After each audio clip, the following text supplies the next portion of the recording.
اوله د عمران خان ښځه چې ویلي دي چې پټان غیرتمند قوم ہے.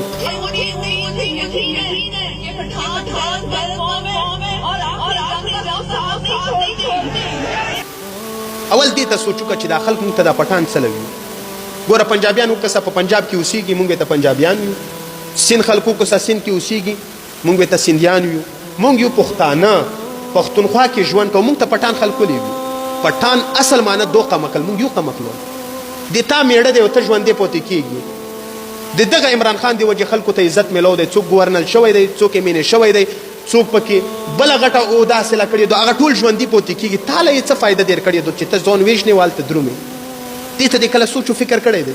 نو موږ یو قمقل او ټول عمر د خلکو استعمال کړي. زه یې ته خپله د ځان کیسه کوم.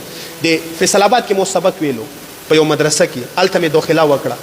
په سبا باندې داسې وشول چې د موږ د مدرسې کوم مشر و مدیر هغه چې ته ځمکه اخیستې وه او په هغه ځمکه باندې قبضه ګروپ راغلی و، هغه نیولې وه. نو دې د مدرسې مشر فکر وکړو چېرې د مدرسې چې کوم طالبان دي دا پسې بوځه چې جګړه وکړي و هغه قبضه ګروپ وتښتی. چې زه داسې وکتم ما ته ویل پټان دې خوا راشه. وي ته مشر شوې تاسې لږ تکړه یو په دا جګړو کې او دا نور کسان در کوم ویر شو هغه قبضه ګروپ وتښته و. والله بالله قسم په خدای چې د هغه په سبا باندې مو مدرسه پرېښوه واپس راغلو. ما ټول عمر مونږ تاسو داسې استعمال کړي یو. لږ شاباسۍ مونږ ته روکړي چې پټان تکړه دی، پټان غیرتمند دی، په شا باندې دې مونږ لاس ووی. بیا نه مونږ په ژوند پوهېږو نه په مرګ پوهېږو نه یریږو. تا خپل دکان کاروبار بند کړی دی، تله اسلام آباد ته. تا کله دغه دکان مونځ ته بند کړی دی؟ کله د دین یو مجلس ته بند کړی دی؟ ته په هغه یخنۍ کې اسلام آباد کې ګرځې. دې یخنۍ کې ته د سهار جمعې ته راوتلی یې، دې یخنۍ کې ته ماخوستن جمعې ته راوتلی یې. ته په هغه یخنۍ کې ګرځې او ځان وژنې. تا له یې څه فایده ده؟ نو دې هغه چا سره د ښکر اړم کړي دي لکه یو چیلې یا یو بیزا هغه غره ته ښکر اړم کړي ځان پې وژنو.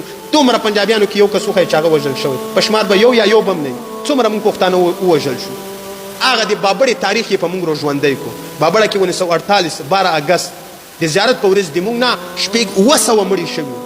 دا اوس څو مړي وشول د موږ نه؟ نیم پکې ورک دي، هېڅ پته درکان یې نه لګي چې څه شول. نو پښتنو لږ هوښیار شو. ټول عمر خلکو استعمال کړي. د چا په شاباسي او د چا په غیرت خبرو چې دا غیرت دی. موږ چور بې غیرته یو. که دا غیرت وي چې زه ما دې څوک ووژني دا سره غیرت نه، دا بې غیرتوب دی. ژوند تېر کړو، د ژوند نه خوند واخلو. دا بعضې خلک د حالاتو نه لږ هوښیار شي.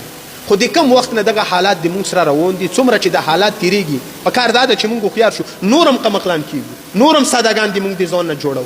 او بیا هغه کمقلان هغه سادهګان کم چې د پی ټي آی ورکران دي هلته وژل شوي دي دوی پې خوشحالي کوي. دا څومره سخته ګناه ده د یو مسلمان په مرګ خوشحالي کول. شریعت دا ویلي دي چې تا د مسلمان په مرګ خوشحالي وکړه دا دې دومره ګناه وکړه لکه ته په قتل کې وې سره شریک یې. قرآن کریم کې الله رب العالمین موږ ته فرمایي لا یجرمنکم شنآن قوم علی الا تعدلوا.